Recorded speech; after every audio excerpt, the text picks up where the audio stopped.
La famille, bonjour à tous, j'espère que vous allez bien et que vous avez passé une bonne journée. Le Barça renvoie l'Atlético au fond du puits, les gars. 3-0 au Civitas Metropolitano. Vous savez, les gars, ça fait plus d'un an que c'est pas arrivé que l'Atlético perde à domicile. Et là, ils se sont pris une claque de la part du Barça. Avec un Barça, je vais pas vous mentir, ils m'ont surpris. Depuis, il y a quelques matchs là, depuis quelques matchs, ce Barça est surprenant. C'est une dinguerie. Mais l'Atlético, les pauvres, ils viennent de sortir l'Inter de la Ligue des Champions avec l'art et la manière. C'était, on va dire, une remotivation. On relance le moral des troupes. Tu parles, frère. Moi, je voyais l'Atlético comme une équipe qui était là, accrochée à la cordée. Ils mettaient la main en dehors du puits, les gars. Vous avez vu, ils avaient la main comme ça, là, juste en dehors du puits. Et t'as le Barça qui est arrivé, qui a écrasé les doigts et qui les a renvoyés au fond du puits, qui leur a dit restez au fond. Là, moralement, je vais pas vous mentir, l'Atlético va prendre un coup. Et c'était qui tout double, hein. Ça pouvait vriller des deux côtés. Mais c'est le Barça, les gars, qui a pris la suprématie. C'est le Barça qui a pris le dessus. Et maintenant, on va rentrer dans le vif du sujet. La défense, c'est incroyable. Koubarsi, 17 ans. J'ai du mal à y croire. Franchement, j'ai du mal à y croire. Koubarsi et Araujo, ils ont éteint Morata, ils l'ont envoyé sur le banc. Après, ils ont mis Depay parce que Depay avait fait une bonne entrée contre l'Inter. Pareil, ils l'ont éteint, on l'a pas vu, il a fait une occasion de paille, après ça y est, Finex. Hector Ford sur le côté, rien à dire, monstrueux.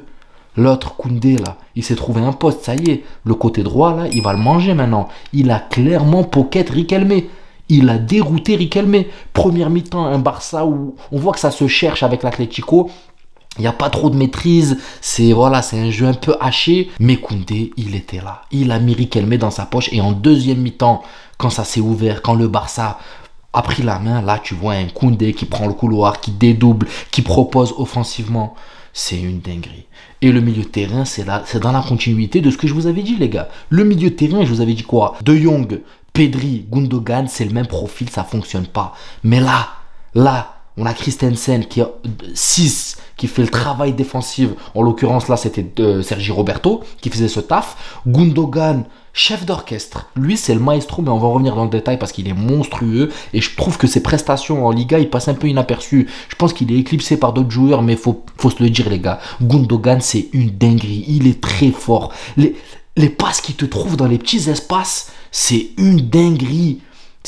Moi, il me choque. Franchement, le Turc, là, le Turc allemand, il me choque. C'est une dinguerie. Il est très fort. Là, on est en train vraiment de retrouver un Gundogan prime Manchester City, les gars. Manchester City. Et j'ai l'impression que cette équipe du Barça est en train de retrouver le prime de tous leurs joueurs. Tous leurs joueurs, parce que quand tu regardes le travail d'Araujo en défense, d'accord, qui t'a éteint Morata et qui t'a éteint Depay, qui prenait toute la tête, et après tu vois le travail de Lewandowski qui a été monstrueux sur ce match, 2 passes, des buts, clinique, tu sens que chaque touche de balle peut être dangereuse. Un Lewandowski que ça fait longtemps qu'on n'a pas vu à ce niveau, les gars. Tu le voyais quelques matchs, voilà, il mettait des petits buts, des petits tapines, mais là, ce qu'on a vu, c'est un vrai Robert Jean du Bayern de Munich. C'est un Robert Prime. Il est là, il centre, il se propose, il décroche. Là, franchement, moi je vous dis, ce Barça n'est pas à sous-estimer en Ligue des Champions. Ok, Paris a fait une démonstration 6-2 contre Montpellier. Montpellier, ils sont 14e, les gars. Et le joueur qui tient Montpellier, c'est TJ Savanier, les gars, 32 piges. Hein. Donc on ne compare pas l'incomparable, même s'il n'y a rien à enlever au Paris Saint-Germain. Hein. Paris Saint-Germain, c'est une grosse équipe avec le facteur X Mbappé qui a mis un triplé encore ce soir. Mais attention, le match va être très très serré. Je sens que ça va être un très bon quart de finale de Ligue des Champions, les gars. On revient à ce match du Barça. Clairement, l'Atlético s'est fait éteindre, les gars. Et là, moralement, psychologiquement, ils vont prendre un coup. Joao Félix, franchement, lui, je sais même pas comment il va remettre les pieds là-bas. J'espère que le Barça va trouver une option, va trouver une solution pour le garder, parce que je sais même pas comment il va remettre les pieds là-bas, les gars. Le mec, il touche le ballon, il se fait huer par tout le stade. Même El Cholo, il était là sur le banc, limite, tu sentais qu'il avait le seum contre lui, mais il a répondu présent. Et encore, Joao Félix, tu vois, dans son jeu, il est nonchalant. Parce que moi, je sais que en fin de saison, je risque de repartir à l'Atlético. Je me donne à fond, je cours partout. Lui, il s'en bat les reins, les gars. Il est là, nonchalant, mais il en suffit d'une pour te faire une occasion de malade et te marquer un but. Bon, après, il y a eu un gros travail de Gundogan qui lance Lewandowski. Lewandowski qui la remet sur Joao Félix. Mais voilà, il est toujours là au bon moment. Même si c'est lui, je pense que le départ de l'action, il part de lui. Mais voilà les gars, Joao Félix, franchement, courage à toi frère. Je sais pas comment tu vas faire pour retourner là-bas, mais je sens qu'ils vont te canarder à coups de pierre. Ils vont te faire comme ce qui s'est passé en Turquie là. Cet après-midi, je sais pas si vous avez vu, il y a eu bagarre générale et tout. Mais en tout cas, voilà, trêve de plaisanterie. Attention, Joao Félix, j'espère qu'il y aura une solution pour toi. En tout cas, il a fait un match moyen, il y a eu une occasion, il a mis ce but. Mais après, voilà, il y a la pression, le public qui te siffle, t'as mis ton but, t'as pas célébré. Mais en tout cas, voilà, il a fait un match moyen. Lewandowski nous a claqué une masterclass. Je vous dis, on est en train de retrouver un Lewandowski prime et c'est sur la continuité parce qu'il commence à marcher, il commence à marquer à tous les matchs. Et pour en revenir à l'Atlético les gars, la seule opportunité qu'ils ont eu vraiment dangereuse où ils pouvaient mettre ce but, clairement c'était un but qui devait rentrer normalement dans la logique des choses. Cette reprise de volée de Llorente les gars, et t'as Ter Stegen frère qui te fait un double arrêt de psychopathe. Mais est-ce que vous avez vu cet arrêt? Est-ce que vous avez vu la vitesse à laquelle part cette reprise de volée de Llorente les gars? Et l'autre, il t'arrive à te claquer une main ferme. Il arrive à voir le départ du ballon. Et moi cet arrêt-là, je ne vais pas vous mentir, m'a choqué. Il m'a choqué. Bam! La main ferme. Alors que la balle, tu prends le kilométrage, je suis sûr, elle doit être à 150 km/h. Le mec te claque une main ferme. Il est rentré dans leur tête. Il les a déroutés encore plus.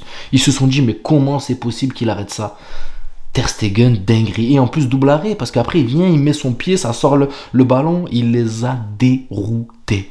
Ter Stegen, pareil, hein, monstrueux dans les cages. C'est pour ça que je vous dis, ce Barça-là est en train de retrouver tous ses joueurs à son prime. Là, ils n'ont pas tapé Cadix ou je sais pas qui, là. Là, c'est l'Atlético, 4e maintenant qui passe 5e et qui vient de taper l'Inter de Milan. Donc, moralement, on va dire, je pense que l'Atlético était au-dessus psychologiquement avec ce qu'il venait de faire. C'était un exploit de sortir l'Inter qui était gros favori dans cette Ligue des Champions. Mais là, tu reviens en Liga et tu te fais éteindre comme ça contre le Barça. Tu peux prendre que un coup moralement. Et moi, ce que je comprends pas, c'est que Diego Simeone, frère, c'est la 84e minute. Tes joueurs sont en train de prendre feu, frérot. Et la seule chose que tu trouves à dire, c'est tranquilo, tranquilo. Je l'ai jamais vu comme ça, les gars. C'est pour ça que je sentais que l'Atlético n'était pas dans son état normal. Quand tu vois le coach qui, normalement, on dirait qu'il a à fond de coque, frère. Il saute de partout, il crie et tout. Et là, tu vois, à la 84e minute, le mec est en train de calmer ses joueurs, leur dire tranquilo. Normalement, Diego Simeone, c'est pas ça. Normalement, là, il est en train de crier, de les bouger, il est en train de s'agiter partout. Et là, il était là, tranquille. Je pense qu'il devait être dépassé par les événements. Dépassé par les événements, mais franchement, un match de très très haut niveau. Comme je l'ai dit, les gars, sur Twitter, Xavi, c'est le Vinicius des coachs, les gars. Tout le temps, il prend son carton jaune. Là, en l'occurrence, il a pris son carton rouge, mais il est toujours à râler sur le banc. Attention, ça peut porter préjudice à son équipe. Des fois, avoir le coach sur le banc, c'est mieux. En l'occurrence, là, c'est bizarre parce que quand il était pas là, j'ai l'impression que le Barça a commencé à jouer. Enfin, je dis ça dans l'ironie, les gars. Enfin, bref, le Barça 3-0 tape l'Atlético avec l'art et la manière. Force à eux, respect à eux. Bien joué, c'est le rival. Là, ça promet un classico pas mal. Franchement, j'ai hâte le classico Barça-Real parce que là, il y en a qui disaient que ouais, non, le Real ne doit plus considérer le Barça comme un rival sérieux. Moi, vous le voyez, les gars, je suis madrilène, mais ce Barça, attention, il revient toujours à des moments où tu ne les attends pas. C'est pour ça, je ne crierai pas victoire trop vite. Après, bon, on a quand même une très très belle équipe cette année. Donc voilà, famille, prenez soin de vous. J'espère que cette vidéo vous plaira. N'hésitez pas à vous abonner, à liker, ça donnera beaucoup de force à la chaîne. Et je vous dis à la prochaine vidéo et prenez soin de vous. Ciao la famille.